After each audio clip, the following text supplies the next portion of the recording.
नमस्कार दोस्तों, स्वागत है आप सभी का आपके अपने चैनल ऑनलाइन एंड ऑफलाइन ज्ञान में। दोस्तों एनपीसीएल मद्रास की तरफ से नोटिफिकेशन आ गया है। आप लोगों से वादा किया था कि इसकी प्रॉपर जानकारी आप लोगों को मैं दे दूंगा, तो कल इसका फॉर्म चालू हो जाएगा। आज नोटिफिकेशन को अच्छे तरीके से समझते हैं। देखो भाई, इन्होंने कुछ चीज़ें आप लोगों को अच्छे तरीके से मेंशन करके दे रखी है। कई बार डिपार्टमेंट इस पर क्लैरिटी नहीं देता है, लेकिन इस बार जो है इन्होंने क्लैरिटी बच्चों को दे के अच्छे तरीके से सारी चीज़ें मेंशन करके दे दी है। जो बच्चा इसका फॉर्म फिल करेगा, एक बार प्लीज़ मुझे कमेंट बॉक्स में बता देना, सो दैट मैं जो है आप लोगों को इस पे जो है अपनी और चीज़ें बता सकूं, अच्छे तरीके से समझा सकूं। वैसे मेरा प्रॉमिस है कि इस वीडियो को देखने के बाद आपको कहीं जाने की ज़रूरत नहीं पड़ेगी। सब कुछ क्राइटेरिया आप लोगों का क्लियर हो जाएगा। अगर मैं बात करूँ आईटीआई की, इंक्लूडिंग प्लांट ऑपरेटर, 31 वैकेंसीज़ को इन्होंने इंक्लूड किया है टोटल। तो उस पर अभी हम जिक्र कर लेंगे, एक एक करके सारी चीज़ें आप लोगों की समझ लेंगे, सो दैट आप इसके बारे में अवेयर हो जाए। तो अगर मैं बात करूँ, प्लांट ऑपरेटर की 8 वैकेंसी दी है, फिटर की 8 दी है, उसके बाद इंस्ट्रूमेंटेशन इलेक्ट्रॉनिक मैकेनिक की 6 दी है, इलेक्ट्रिशियन की 5 है, प्लम्बर की 2 है, वेल्डर की 1 है, कारपेंटर की 1 है। एक चीज़ और, फिटर वाले बच्चे और प्लम्बर वाले बच्चे, इनको चिंता करने की ज़रूरत नहीं है। इनका कोर्स प्रॉपर रेडी है, डिस्क्रिप्शन में लिंक है, आप जाकर देखना एक बार कोर्स में कितने अच्छे तरीके से चीज़ों को आप लोगों को सजा कर दिया है। आप लोग कोर्स लेंगे, हिंदी इंग्लिश दोनों लैंग्वेज में, ईजिली आप लोग जो है अपने एनपीसीएल एग्ज़ाम में सफलता पालोगे। मैं बात कर रहा हूँ टेक्निकल पार्ट की, ठीक है। तो जो बच्चा जो टेक्निकल पार्ट ले लेगा, उसको स्टेज 1 का एनसीईआरटी का कंटेंट मैं ऐसे ही प्रोवाइड कर दूंगा, उससे पैसे एक्स्ट्रा नहीं लूँगा, ये मेरा आपसे प्रॉमिस है। अगर बात करें यहाँ पर सारी चीज़ों की कि किस तरीके से इन्होंने क्वालिफ़िकेशन को मेंशन करके दिया है, वो अभी मैं आप लोगों को दिखा देता हूँ। अब देखो, एनपीसीएल का क्राइटेरिया मोस्टली सेम ही होता है, जैसे तारापुर, काकरापार, गोरखपुर, आप लोगों का कलपक्कम, ये मोस्टली क्राइटेरिया आप लोगों के सेम ही होते हैं, रावत भाटा। तो सुनिए मेरी बात, क्या क्या दे रखा है। आप देखो, अप्रेंटिस वाले जो बच्चे हैं ना, उनके लिए भी यहाँ पर बहुत अच्छा फ़ायदा है। उनको कंपटीशन थोड़ा कम देखने को मिलेगा। जो 1 साल वाली ट्रेड के हैं, जैसे वेल्डर, कारपेंटर, प्लम्बर, उनके लिए अच्छा मौका यहाँ पर है। क्योंकि क्या है कि 1 साल की ट्रेड है, 1 साल की ट्रेड के साथ कुछ अप्रेंटिस का क्राइटेरिया मांगा है, तो अभी मैं आपको दिखाता हूँ उसके बारे में। पहले हम इसको देख लेते हैं 2 साल वाली ट्रेड को। देखो, इसमें जो कंडीशन है, 10वीं पास आपके पास होना चाहिए with minimum 50% marks in science subject and mathematics subject. अब देखो, 10वीं आपने पास करी, ओवरऑल 50% की बात नहीं कर रहा है। आप SSC with minimum 50% marks in science, आप लोगों के साइंस में 50% है और मैथ्स में 50% है, बाकी में आपके 49 है, 48 है, ओवरऑल 50 नहीं है, तो आप फॉर्म फिल कर सकते हैं। ध्यान रखना है इस चीज़ का। ऐसा नहीं बोला डिपार्टमेंट ने कि ओवरऑल 50% मांगा है, ओवरऑल नहीं मांगा, पर्टिकुलर सब्जेक्ट में मांगा है।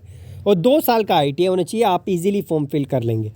उसके बाद बात करें, same condition instrumentation electronic mechanic के लिए, लेकिन ट्रेड डिफरेंट हो गई। सेम कंडीशन आपकी इलेक्ट्रिशियन के लिए, बस ट्रेड इलेक्ट्रिशियन हो गई। प्लम्बर सॉरी, प्लम्बर की बात करें तो प्लम्बर में आप लोगों का 10वीं पास होना है।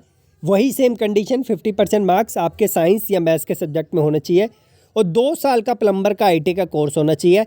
हालांकि हमारे देश में प्लम्बर का कोर्स 2 साल का नहीं होता, 1 साल का होता है।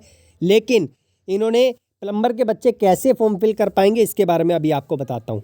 सेम कंडीशन वेल्डर के लिए, वेल्डर के बच्चे कैसे फॉर्म फिल कर पाएंगे।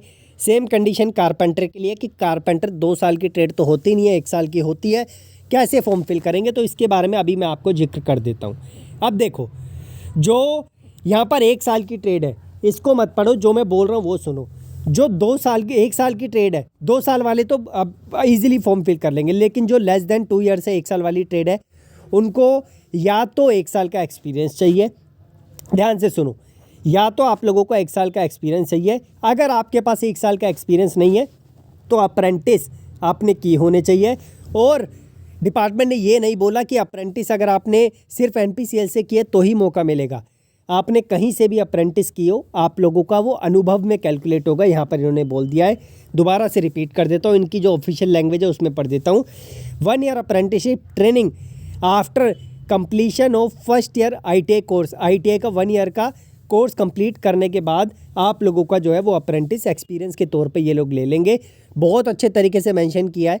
कई बार डिपार्टमेंट मेंशन नहीं करता और बच्चों को क्लैरिटी नहीं मिलती है, तो ये जो है इन्होंने मेंशन करके अच्छे तरीके से आपको समझा दिया। उसके बाद अब प्लम्बर, कारपेंटर और वेल्डर वाले बच्चे इजीली फॉर्म फिल कर पाएंगे। फिज़िक्स केमिस्ट्री की बात करें तो इसमें बीएससी मांगा है, मैं इस पे फोकस नहीं कर रहा, डिप्लोमा पे थोड़ा फोकस कर लेते हैं। यांत्रिक यानी मैकेनिकल बैकग्राउंड के बच्चे जो है, मैकेनिकल इंजीनियरिंग है, mechanical engineering repair and maintenance में है, उसके बाद mechanical engineering power plant engineering में है, वेल्डिंग में है, शीट मेटल इंजीनियरिंग में, तो आप इसका फॉर्म फिल कर पाएंगे। ये आप लोगों की मैकेनिकल पार्ट हो गया। और यांत्रिक में यानी मैकेनिकल में आपके कम से कम 60% मार्क्स होने चाहिए। लेटरल एंट्री भी चल जाएगा, लेकिन AICTE से अप्रूव होना चाहिए आप लोगों का कोर्स, तब जाके अप्लाई करेंगे 10th प्लस ITA के बाद, ठीक है, तब जाके आपको मौका मिलेगा लेटरल एंट्री में। ठीक है, एक चीज़ और दे रखी है, candidate with diploma through lateral entry to second year diploma after 10th plus ITI shall not be eligible. यानी जो ITA के बाद लेटरल एंट्री है वो नहीं चलेगा, लेकिन 2 इयर्स का diploma through lateral entry to second year after HSC approved, तब आप लोगों का काम करेगा लेटरल एंट्री वालों का। बाकी जो डायरेक्टली 3 साल वाले हैं वो तो इजीली इसका फॉर्म फिल कर पाएंगे। इलेक्ट्रिकल में भी सेम कंडीशन, बट जो डिसिप्लिन है वो चेंज हो जाएगा। उसके बाद इलेक्ट्रॉनिक्स और इंस्ट्रूमेंटेशन है वो आप देख लें। डिप्लोमा की कुछ चीज़ें समझ नहीं आती है तो मैं इस पर फोकस ज़्यादा नहीं करता हूँ, आप लोग कमेंट बॉक्स में मुझे बता देना। इसमें हाइट और वेट का क्राइटेरिया भी होता है, तो सेम ITI का और जो डिप्लोमा का है सेम है। मिनिमम वही 45.5 kg वेट, और वो आप लोगों का वेट होना चाहिए, और हाइट आपकी 100 सेंटीमीटर मिनिमम होना चाहिए। उसके बाद सिलेबस की भी मैं बात कर लेता हूँ। तो सिलेबस पे मैं नीचे नहीं जा रहा, सिलेबस जो मेरे माइंड में है इसका NPCL का वो आपको बता देता हूँ। देखो NPCL का स्टेज 1 का सिलेबस, पहली बात तो इसमें 3 स्टेज होती है, first stage, second stage, third stage. Third stage आपकी स्किल टेस्ट होता है। फर्स्ट जो स्टेज होती है उसमें NCERT पे प्लीज़ फोकस कर लेना। NCERT बहुत काम आने वाली है आपकी, इस बार आपको पता चल ही गया है। और जो बच्चा हमारे कोर्स में एनरोल होगा फिटर और प्लम्बर का, उसको NCERT फ्री ऑफ कॉस्ट में प्रोवाइड करूँगा, ये मेरा प्रॉमिस है आपसे, दोनों लैंग्वेज में। अब इसके बाद मैं बात करूँ सिलेबस की, तो सिलेबस आप लोगों का स्टेज 1 का क्या होता है, 150 नंबर का पेपर होता है, 50 क्वेश्चन आपके आते हैं जिसमें नेगेटिव मार्किंग भी होती है। साइंस के 20 क्वेश्चन, मैथमेटिक्स के 20 क्वेश्चन, जनरल अवेयरनेस के 10 क्वेश्चन, ये आप लोगों का पैटर्न होता है। तो ये आप लोगों को फुलफ़िल करना होता है। अगर मैं बात करूँ सेकंड स्टेज की, वो आपका ITI होता है, पूरा का पूरा आपका ITI का सिलेबस ही यहाँ पर दिया जाता है।